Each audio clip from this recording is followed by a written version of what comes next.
Okay, perfect, guys. I'm so excited that you are here. And I am looking forward to celebrating Women in Business Month with you. This is a super big deal for me.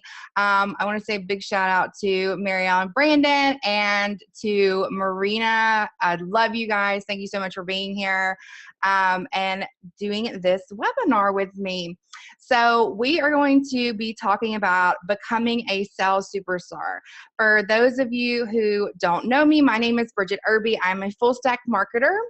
I am founder of Irby International. If you're not familiar with the term, hey Lisa, if you're not familiar with the term full stack marketer, that just basically means that I've done a little bit of a lot of different kinds of sales. I've done business to business, business to consumer, referral based sales, digital media, search engines, building brands online, a lot of different facets of marketing. I'm also the author of The Short Path to a Happy Life. Big believer in faith and friends and family and making this life the best life that you can have. I'm a certified life and business coach, an international speaker, and a speaker coach and trainer with the largest leadership team in the world. But beyond business, I'm a wife, mother, and serial entrepreneur with a bit of ADD who is absolutely still a little shocked that she gets to get paid to do what she loves to do. I also am such a firm believer in the power of women. And I want to tell you, thank you so much for being here with me today, because I know you had a million other things that you could do, and you're choosing to invest in yourself and your business. And those are the kind of choices that are going to get you further in your life. So congratulations on making that decision. I believe that the Dalai Lama was right when he said it is the Western woman that will save the world. We absolutely have more access and ability to create a business and define our future than we ever have before.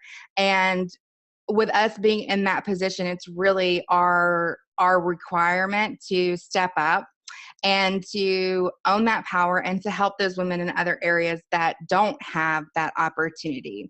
And so I believe that by equipping heart-centered entrepreneurs with the tools they need to succeed, that I'm doing my part to facilitate that change. And like I said, happy Women in Business Month.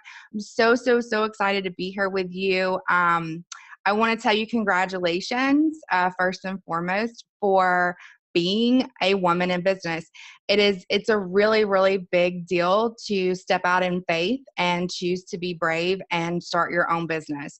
It's not what I would say is common necessarily. So congratulations on being an absolute lady boss. And I sincerely hope that I do my very best to provide you with information that's really going to help you increase your business in the next 30 minutes to an hour. So the first thing that I want to talk about is sales and marketing. What does sales and marketing really mean? I think that sales has a pretty nasty stigma around it.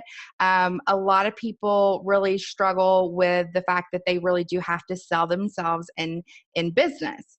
But the reality is that all that marketing really is effective communication. Okay.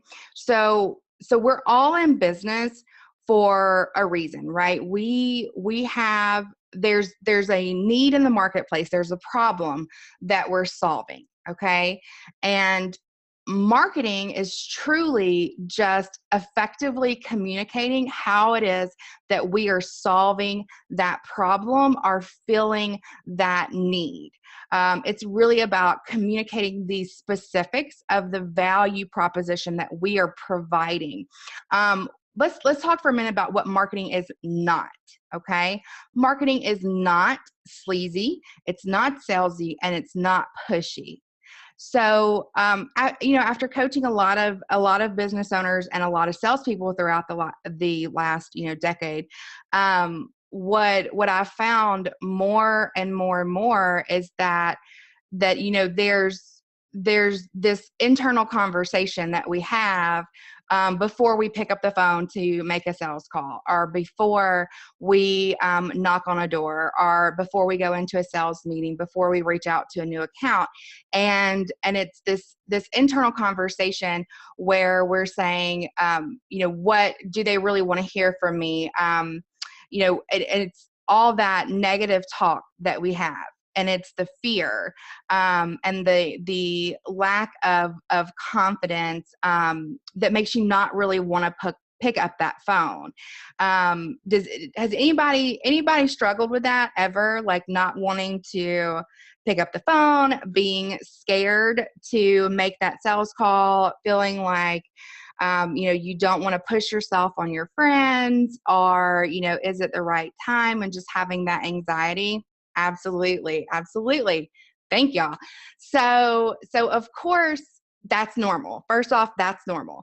And here's the thing. I'm going to give you this really, really quick. I actually I don't think I actually have this included in my slides, but I want to talk to you about a couple of things that I've worked with people on when they're dealing with this mindset shift, because that's really what it is. When you're having that internal dialogue before you pick up the phone, or before you mention your business, or before you really begin to promote yourself to other people, I want you to really just realize that for what it is. Okay.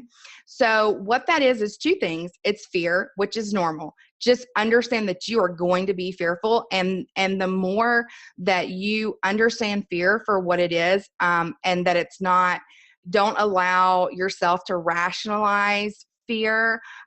Just understand it for what it is. And then do it anyway. I want you to get accustomed to having this 20 seconds of amazing bravery. Anybody can do anything for 20 seconds. Okay. So if you need to make 50 sales calls in a day, or whatever your goal is, just remember before you pick up the phone, you can do anything for 20 seconds, and be realistic about the outcome, and just know that what is the worst that is going to happen. Identify what is the worst that's going to happen. Somebody's going to hang up on you. Somebody's going to do whatever. Is it really that bad? Absolutely not. And that will help you begin to kind of overcome that, and deal with that fear. The second part of that, and this was a big shift for me. I had a mentor of mine one time, actually, when I was working in real estate. I was very early on. I had transitioned from healthcare into real estate, and I was very, very confident in healthcare. I'd been doing it for several years. I was the go-to, and I was brand new. I was the baby in real estate. So I wasn't as confident in my abilities. But what I am confident in is my desire to please people, my desire to keep my customers happy, my desire to really do what's right. And what ended up happening was my mentor told me, because I was terrified to make sales calls, absolutely terrified. And I've been in sales and marketing for 8 years, generated millions and millions of dollars in the corporate world. And I was terrified to pick up the phone and call my friends. And so my mentor, she asked me, she was like, Bridget, I want to ask you something. And she said, do you feel like you would do your best to take care of your customers? And I was like, of course I do. And then she said, do you feel like there are other agents who would not do their best? Do you feel like there are other agents who maybe don't have the highest moral standards that you do? And I was like, well, yeah. And she said, well, can you imagine if you did not pick up the phone and call your friend and let them know that you were in real estate, and instead someone who wouldn't provide the highest quality of service like you would provide they picked up the phone and they called them, and then your friend went and worked with them, and they ended up losing tens of thousands of dollars because they weren't provided with the highest level of service that you would provide.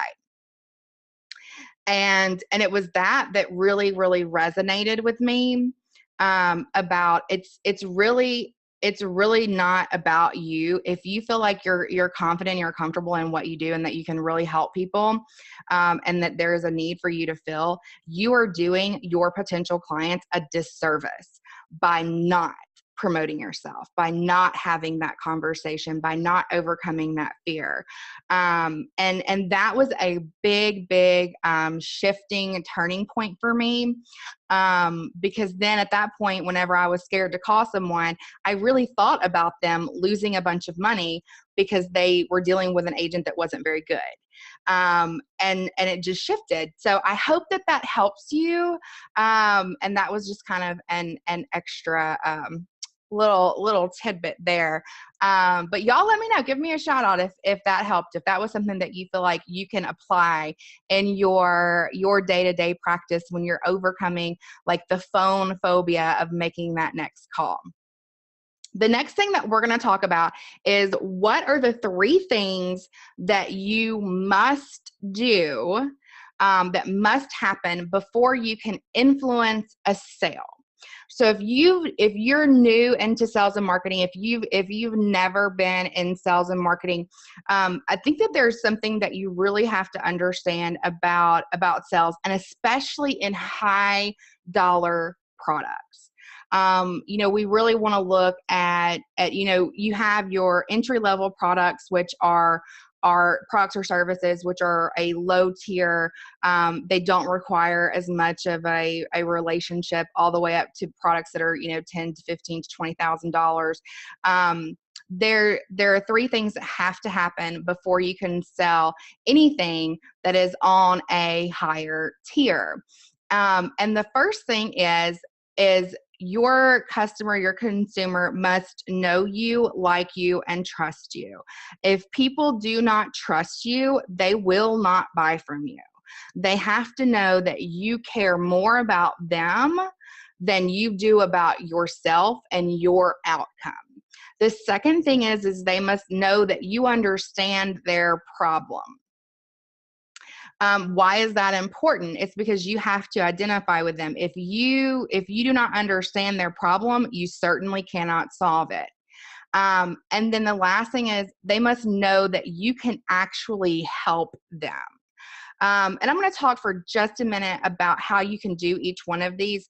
First off, to know you, like you, and trust you, really that's mostly about listening. It is about intuitive listening. If you're newer in sales and you've never studied intuitive listening before, intuitive listening is one of the most powerful connection techniques that you will ever find.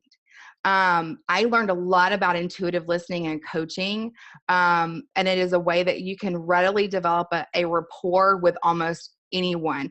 When you develop a rapport is when people will trust you enough to buy from you, and also to refer to you. The second thing, knowing that you understand their problem. The way that you're going to help them to know that you understand their problem is, first off, to be silent. If they are telling you what they're going through or what it is they want to achieve, they need to be talking more than you're talking. If they are not as great at articulating exactly what they want or need or what their goals are, then it's up to you to ask really, really great open-ended questions, okay? The second piece of that is that when you're in these sales conversations, they're going to be telling you things, and it's up to you to repeat it back to them.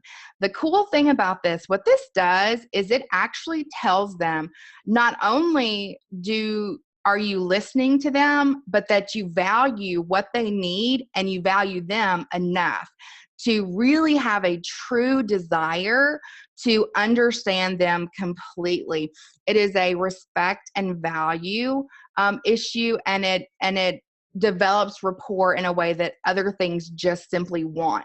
So whenever someone gives you a summary of what they want, of what they're looking to achieve, you put in your own words and you give it back to them, and you say something like, so what I'm hearing you say is this, and this is your goal. Is that right? And that just tells them that to you, they matter. The last thing is to know that you can actually help them. A big piece of that is testimonials and case studies. Super, super huge as far as helping people to understand that you've been where they are and you can help them to get where they are going. And if you personally have not been where they are, that you have worked with someone who has been where they are, or is wanting to, or has been trying to achieve where they're going, right? So the second thing that we're going to discuss is the marketing basics. So if you are new in a business, right now is your time. Get your pen and your piece of paper, because what I'm about to give you is going to change your world. If you are not familiar with database marketing, or what we call warm market marketing, if you are new into a service business, whatever that looks like for you, if you're not familiar with your sphere of influence, database, warm market, whatever that, there's a lot of different ways that you can call it. But if you're not familiar with that, get a pen and piece of paper, because I'm about to give you some action steps that will get you started in your business. I know we have some really, really early business owners on here. So this is going to be perfect for you. So what database marketing is it kind of goes back to the understanding that those three things have to happen, right? They have to know you, like you, and trust you. They have to know that you understand their problem, and that you can actually help them achieve their outcome. The cool thing about database marketing is that the first step, the know you, like you, and trust you, ultimately, when you're dealing with your warm market, and what warm market is the people who already know you. That's your database, right? So these are the people who you've worked with, that you went to school with, that you already have a relationship established with. That's your database. Those people already know you, like you, and trust you. So you're not walking into this brand new and trying to establish a relationship. If you are in a service-based business, this is going to be your first route to go.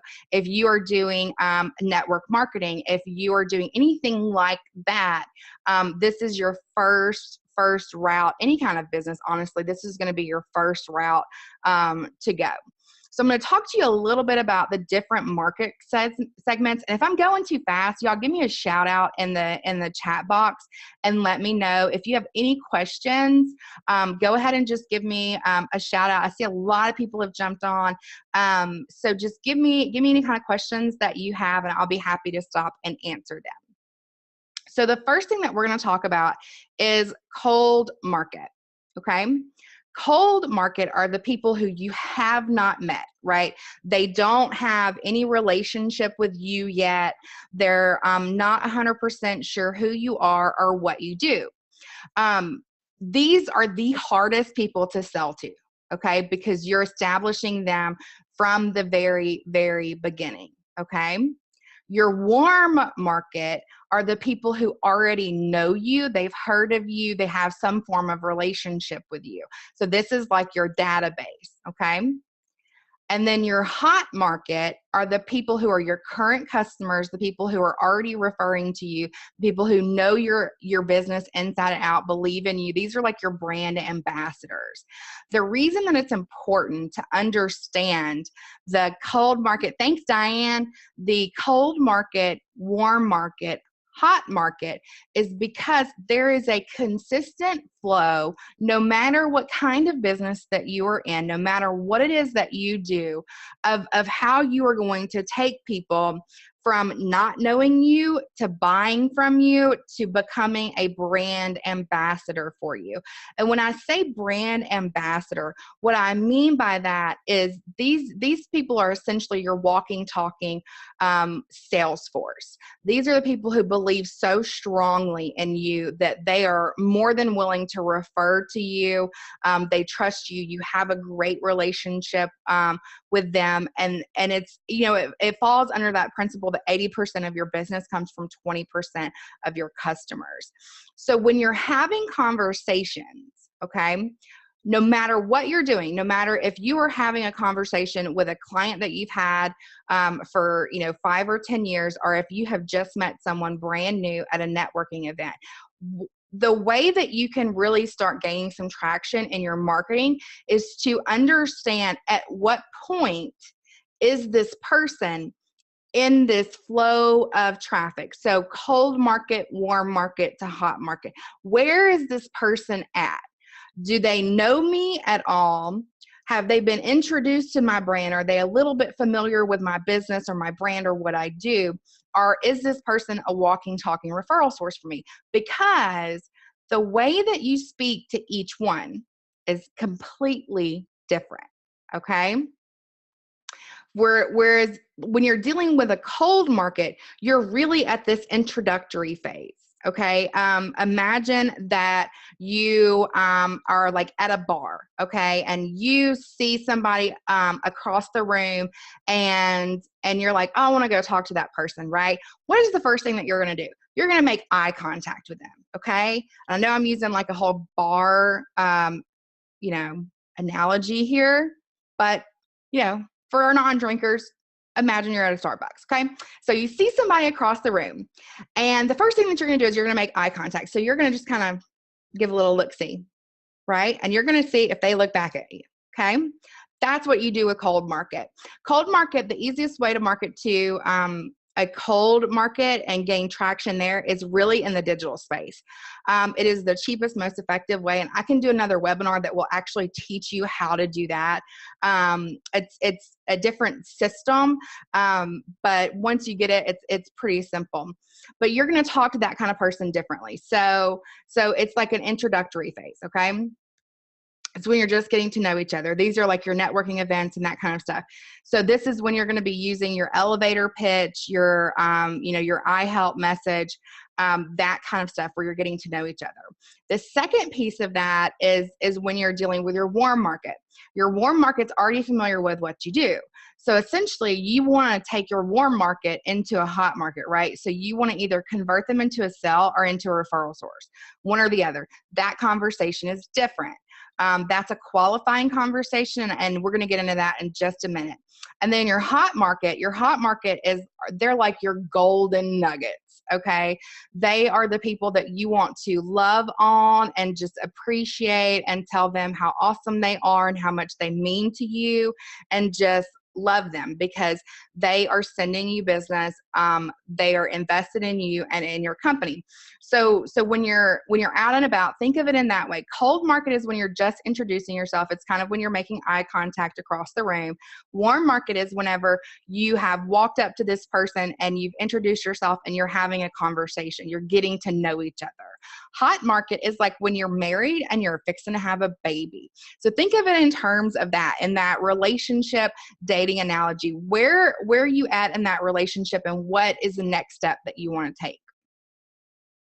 So your action steps for implementing a system here is first going to be to define your database. I'm not going to go too deep into this, but if you like this and this is helping you, shoot me a message and let me know. Send me a message in the chat box and we can elaborate a little bit on this. But I want to make sure that we get to the sample scripts for overcoming the objections. So I'm not gonna go too deep into this, but you guys just let me know. So the first thing that we're going to do is to define your database. So that literally just means to make a list of everyone that you know. So if you're brand new in business and you haven't done this, get a pen and piece of paper and you write down a list of everyone that you know. Friends from high school, people that you've worked with, everyone that you know. When you first sit down and write, just when you brain dump, you're going to come up with about 200 people is typical. After that, go through your Facebook, go through your email, go through all of the avenues that you have for your connections. The second part of that is you're actually going to qualify these people. And what I mean by that is when you have written out your list of people who already know you, like you, and trust you, and who would be willing to help you grow your business, you're going to go through that list and you're going to divide that list into A accounts, B accounts, C accounts, and D accounts. The reason that this is important is you need to know as a small business owner, where are you going to spend your time? Okay. Your A accounts are going to be your top referral sources. These are the people who are your hot market, okay? They know you, like you, and trust you. They're referring to you. They're buying from you. They're highly, highly invested in you. Your B accounts are going to be the people who are more like your warm market. They've heard of you. They probably would refer to you if they knew how. And that's a conversation. And I can teach you that too. Shoot me a message if you want me to cover that. Go ahead and type a message into the chat box now, and I can cover that. And then for the C accounts like your cold market, okay? And then the D accounts are the people who you have worked with before and you don't want to work with again. The reason that this is important is because you only have so much time in the day, and you need to know where you're going to structure your time, okay? So when you're trying to figure out who gets the most of your time, then we're going to go through and look at your A accounts, B accounts, C accounts, and D accounts. Okay, Anita, I'm going to go back. Let me shoot back to this message. Okay. So here's the thing.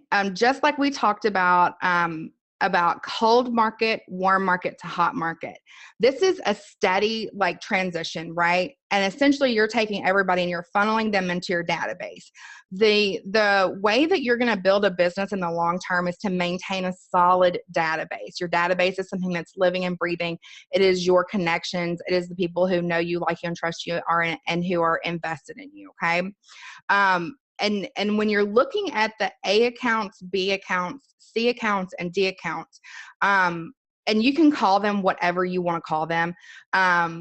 When you're looking at that, look at that in a very fluid way. Okay. So I may have an A account who has been in business with me for a really long time, and they just absolutely love me. But now their family is all of a sudden doing what I'm doing, and they have to go with their family. So at that point, they're going to drop down to a B account for me. Okay. So it's fluid. And then there's going to be B accounts that are becoming A accounts and C accounts that are becoming A accounts. I'm going to give you some sample scripts. A C account, for example, is going to be someone who you meet at a networking event. And these sample scripts, you word these however you feel comfortable. But for example, if I walk into a networking event and I run a digital media company, that's what I do, right? So I'm going to introduce myself, and people are going to ask me, well, what is it that you do? And I'm going to tell them I help people build and grow brands online. I help them monetize their skill set. And then they're going to say, they're going to begin to ask you questions. And as you continue in that conversation, at some point, the time is going to come up, and I'm going to say, if someone was to ask you today, who would you recommend for building a website or for marketing consulting? Do you have someone that you would refer them to? And if that person says no, then I'm going to say, I would love to be that person for you. And how can I earn your business? I really enjoy what I do, and I'd love to have your referrals. If you don't have somebody that you're already sending business to, I'd love to be that person for you. And they're going to say, sure, yeah, great, absolutely. That's how you turn a C account into an A account. Okay. Does that make sense to everybody? The D account, Anita, the D account is actually the people that you don't want to work with anymore. So these are the clients that you've worked with because you had to, not necessarily because you really wanted to. So the more A, B, and C accounts that you have, the more you can kind of get rid of your Ds. So that was a sample script to turn a C account into an A account. That's what we call a qualifying script, where you ask them. You're not directly asking them for business, for them personally. You're not necessarily asking them to buy from you. You're just asking them if they have someone that they would refer to that offers the same products or services that you do. And it's a much less invasive form of marketing.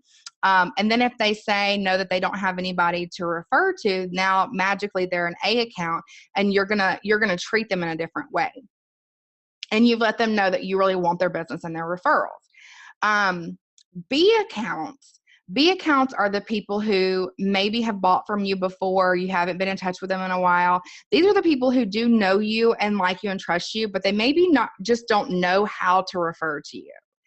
And the conversation, the script to convert a B account to an A account goes something like this. So let's say I have a client that I've been working with for a while, but they haven't ever sent me any referrals. I'm going to pick up the phone. I'm going to call them. I like to keep in touch with my clients anyway and just see how things are going.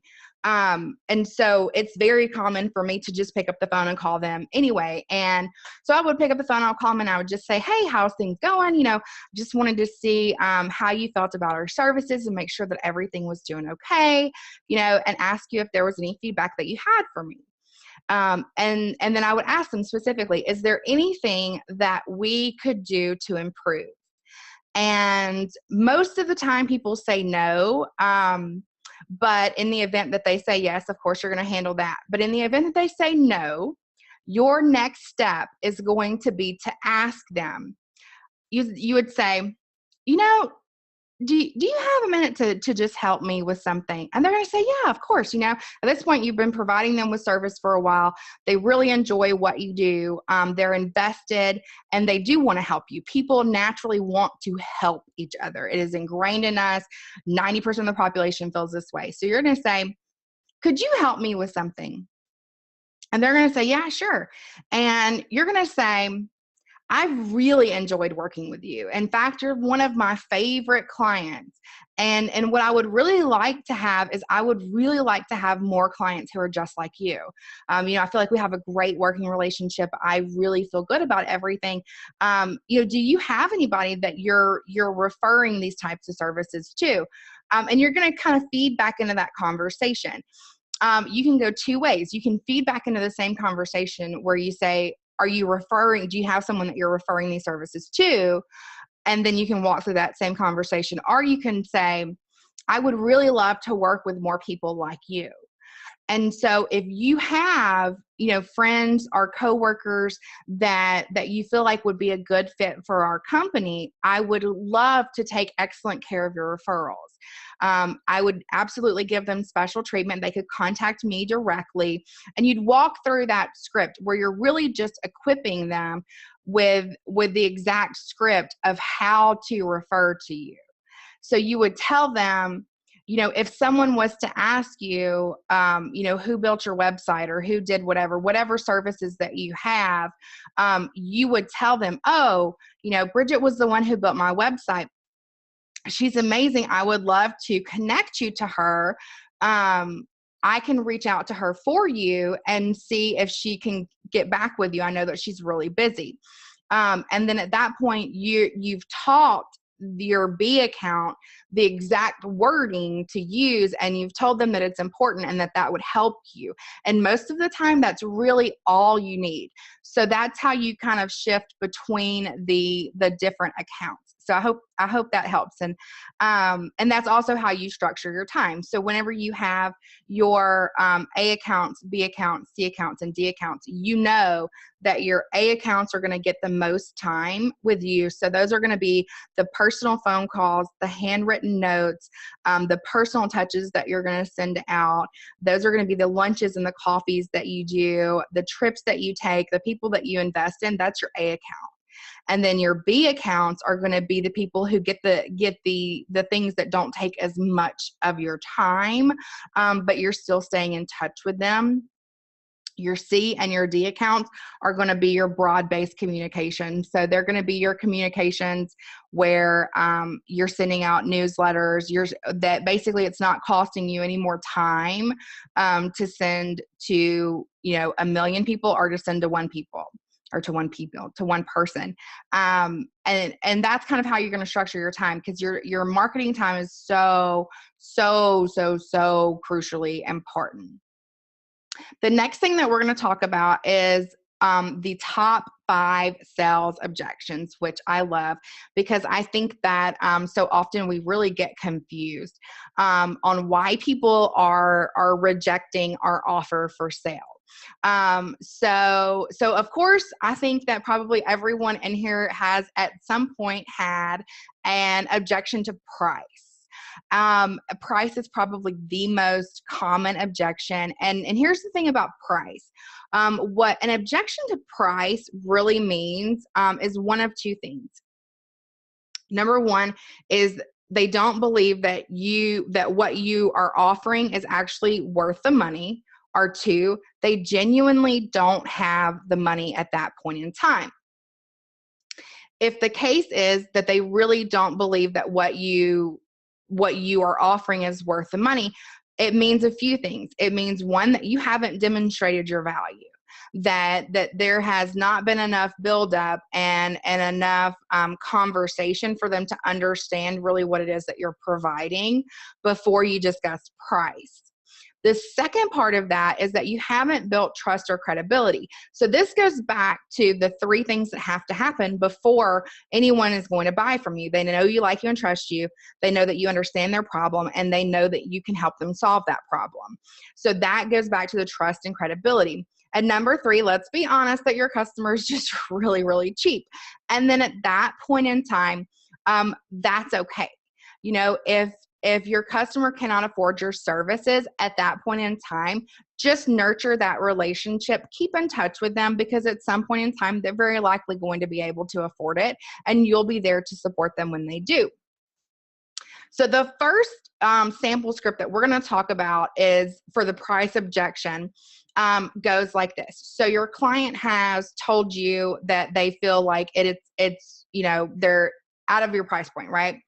And so you're going to say, well, let's talk about that.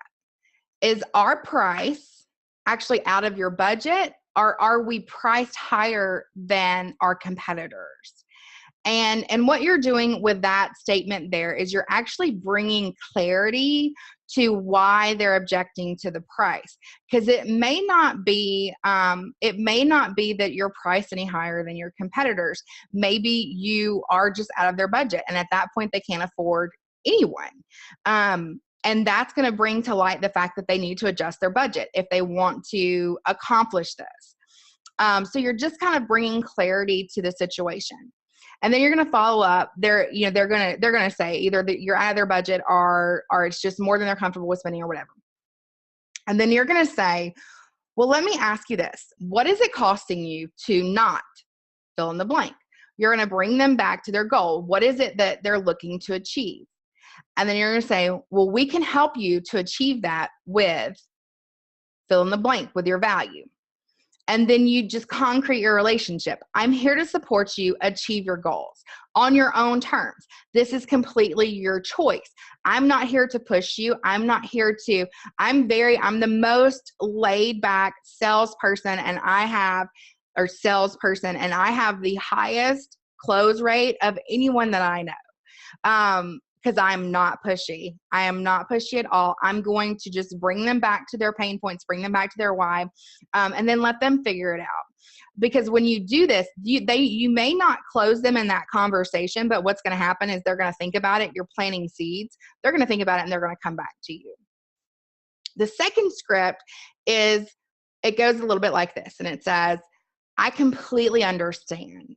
The best products and services are often more expensive. If you're not at a point where you're willing to make this investment right now, we completely understand. But let me ask you a question.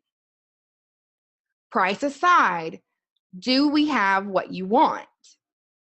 And if they say yes, if you have the ability to offer a payment plan, offer a payment plan. if you don't, just restate that you will be there for them when they are able to invest, and then continue to follow this up. Whenever you are speaking to a client, especially in a sales conversation, I want you to kind of remember like the difference between your subconscious mind and your conscious mind. I know I'm diving a little deep right here, but I think this is important, and I think that this will help you a lot. And here's the thing, is that all true learning takes place in the subconscious mind, okay? And the reason that this is important for you to understand is that you telling someone something is not them learning anything.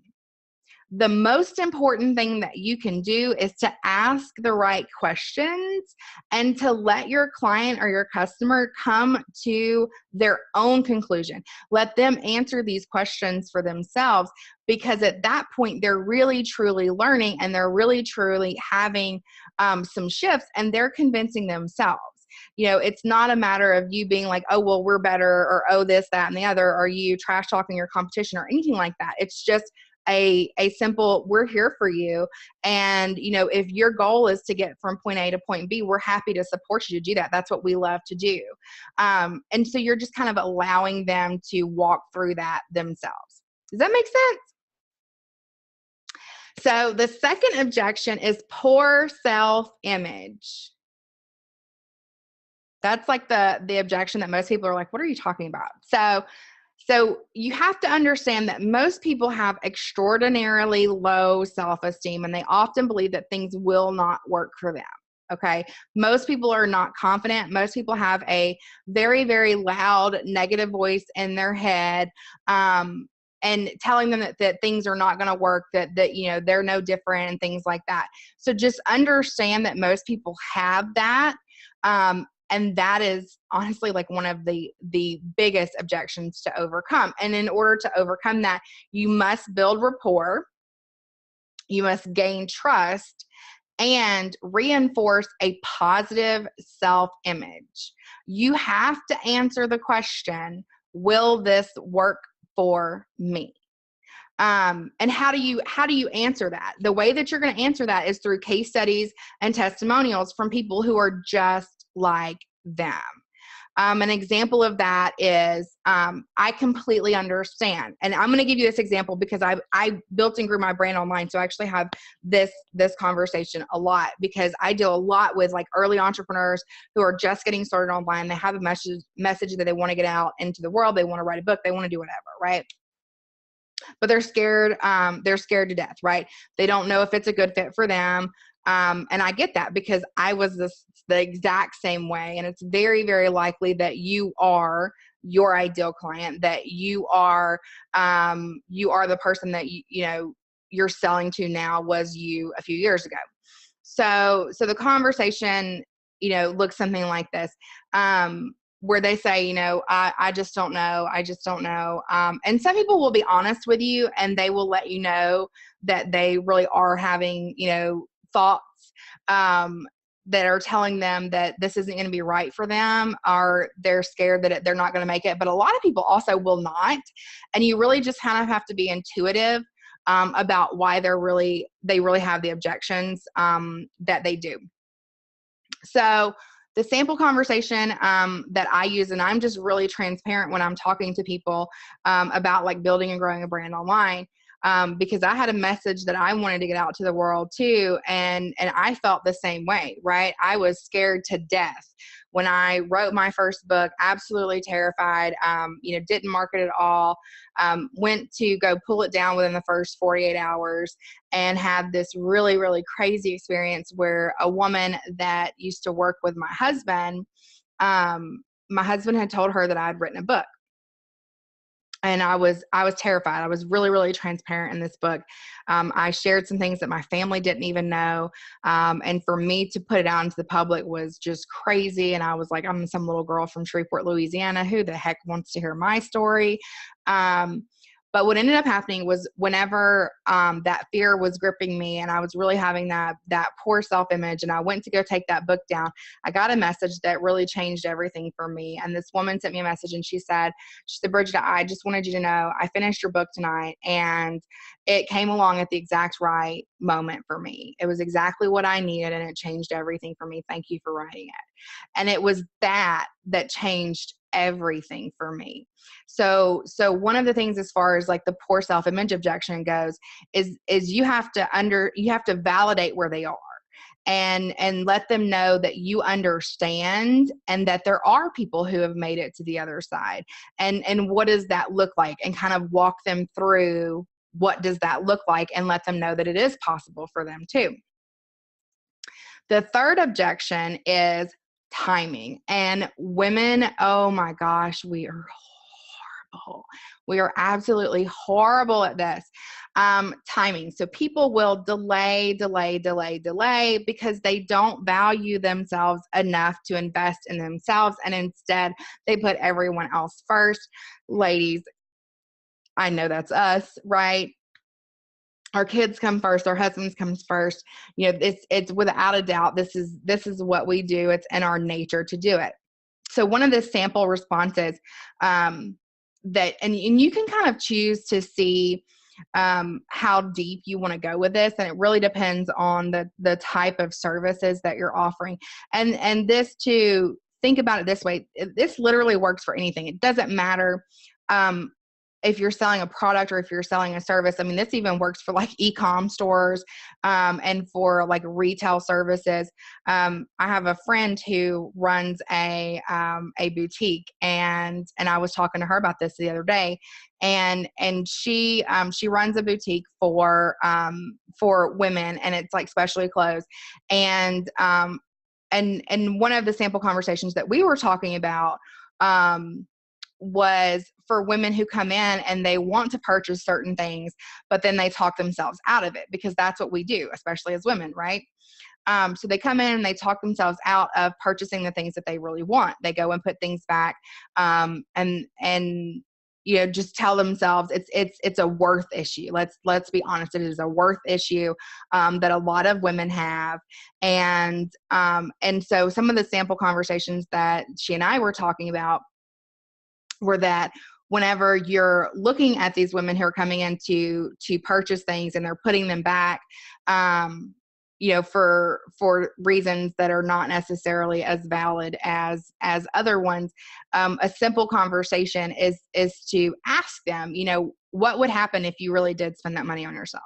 You know, what would happen if you know, what does a typical, she sells like more dressier type clothes.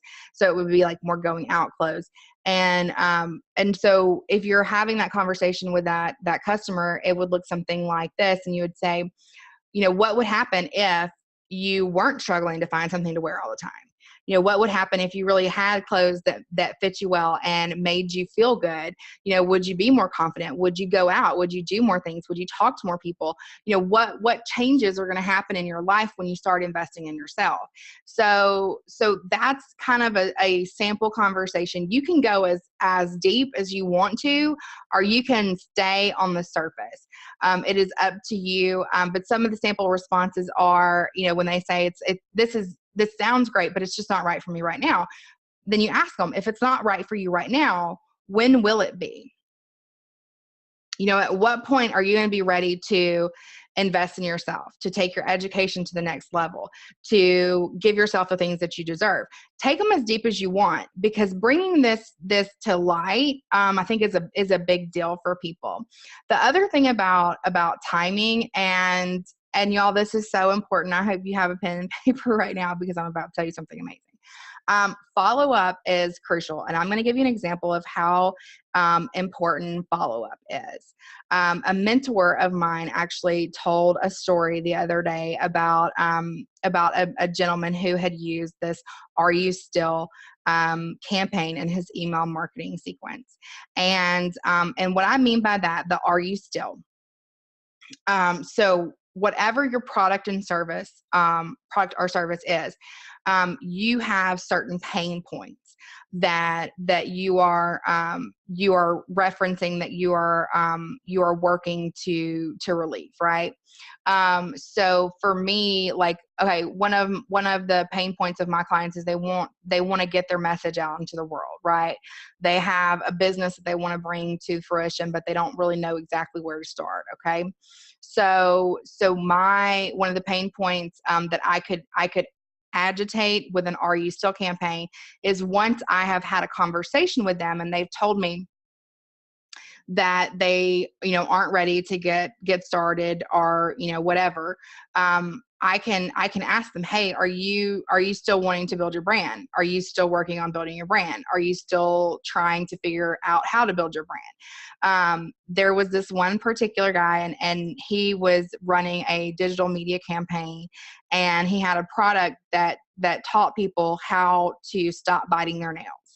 And something so simple. And what he did was he wrote a blog post about biting your nails, and about, how to stop or whatever. And then he had an opt-in at the bottom of the page where they could download like a cheat sheet or a worksheet or something. And that way he captured their email address. And he sent them this information that was supposed to help them stop biting their nails. And so after that, all he did for like the next however long, I don't know if it was a year or how long, but he literally just sent them an email every week that said, are you still biting your nails? Are you still biting your nails? Are you still biting your nails? And what was he doing? He was agitating a pain point, because no one wants to be stuck. No one wants to continue fighting the same problem over and over and over again. So he agitated that pain point. And what ended up happening is he made $1 million company out of that, out of a product that taught people how to stop biting their nails. So he would send them an email after they had gotten into his funnel, where he had taken them from cold market to warm market. While they were in the warm market, he was sending them emails weekly, the exact same email that just said, hey, are you still biting your nails? And if you're still biting your nails, I have this product that will help you to not bite your nails anymore. And that's it. And eventually they would end up buying, because no one wants to be stuck. The fourth objection that we are going to talk about is complacency. So let's say you're talking to someone and things are going okay. So they don't really necessarily want to rock the boat. They don't want to learn a new system. They don't want to improve or change the processes that they have going on right now. What that really means is that they really don't truly believe that things will get better. That's truly what that is. They don't have a clear vision of how they can move forward, and they don't have necessarily a good belief system that it's possible for them. So at this point, it's really your job to ask great questions and to paint the dream. Okay. So for example, you would ask them, like, if you're dealing with, a business owner, I'm just going to give you some examples, of some conversations that I have. And I always ask my clients, what does your dream life look like? If you could have anything in this whole wide world, what would that look like to you? If your life could be anything. And then I ask them, do you believe that that's possible for you? And then they're going to say yes or no. And if they say no, I'm going to say, why can that not be a reality for you? And if they say, yes, I do believe that that's possible for me, I'm going to ask them, is this something that you're actively working towards? So I'm bringing them back to, what do they believe is reality, and how can they achieve that? How can they make that possible? And I'm essentially challenging them to change. I'm challenging them to grow. I'm challenging them to improve, but I'm letting them come to that on their own terms, because they either want it or they don't. Whatever it is, they either want it or they don't. And it's up to you just really to clarify, do they believe that it's possible? And if so, bring that visual to their mind.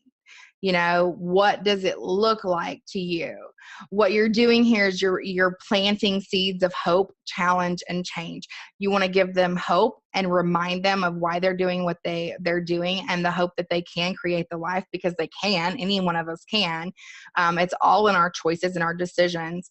And then you're challenging them to change. You're challenging them to make that decision, and you're challenging them to change so that they can improve and create what they desire.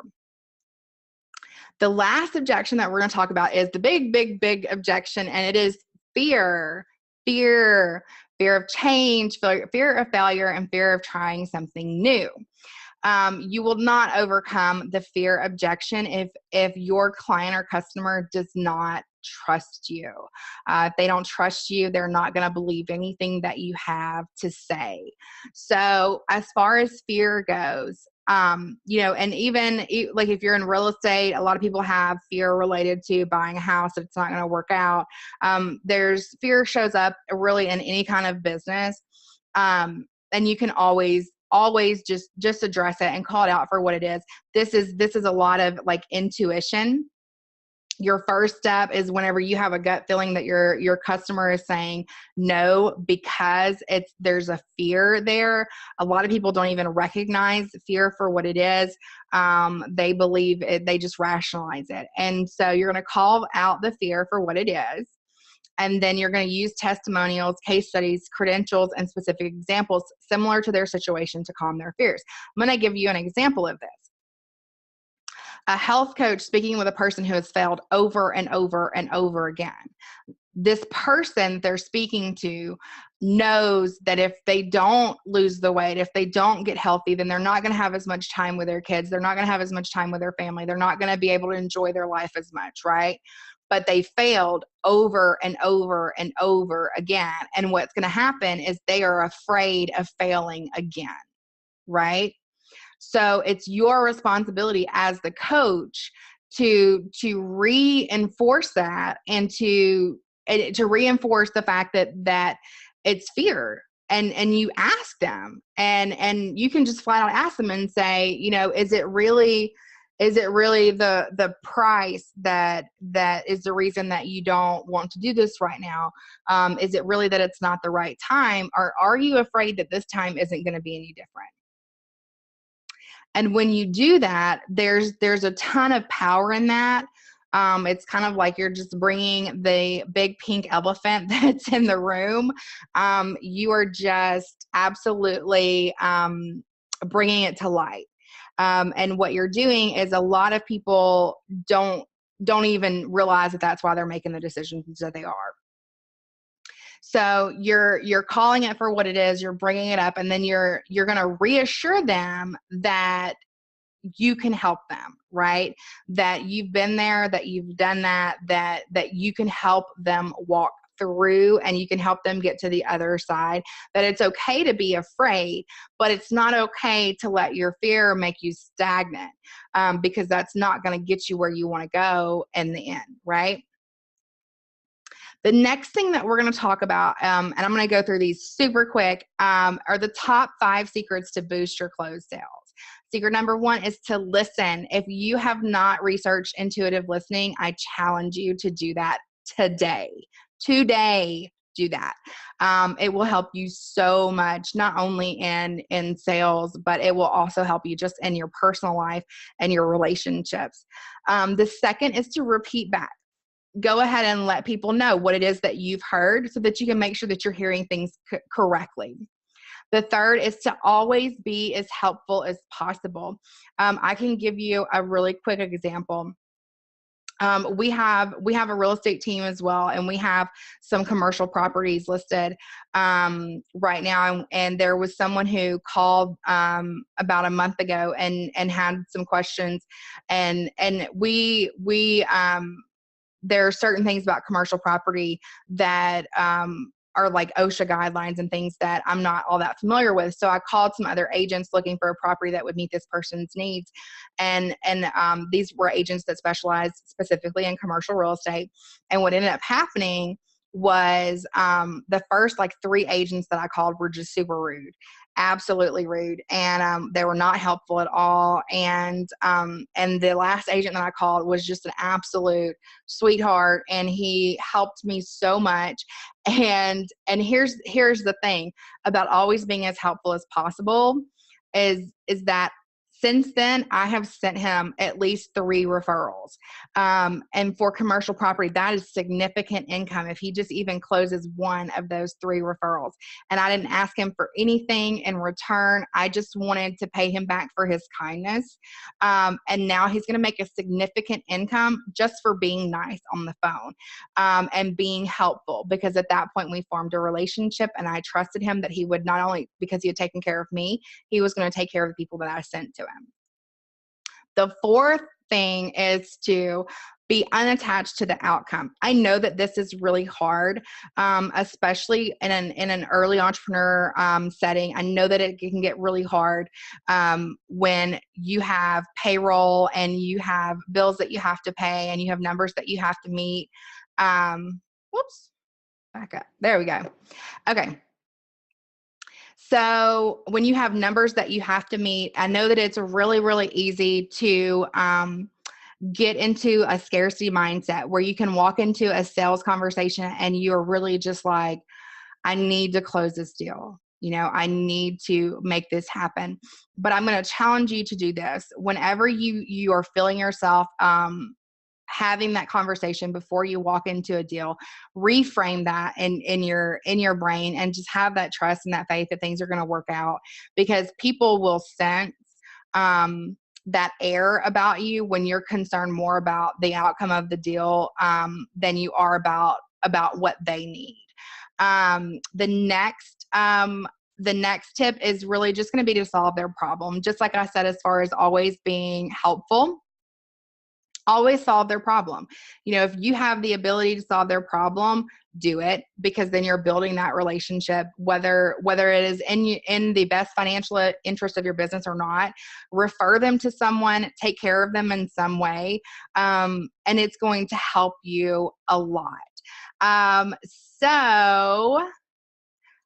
want to say thank you so much for being here with me.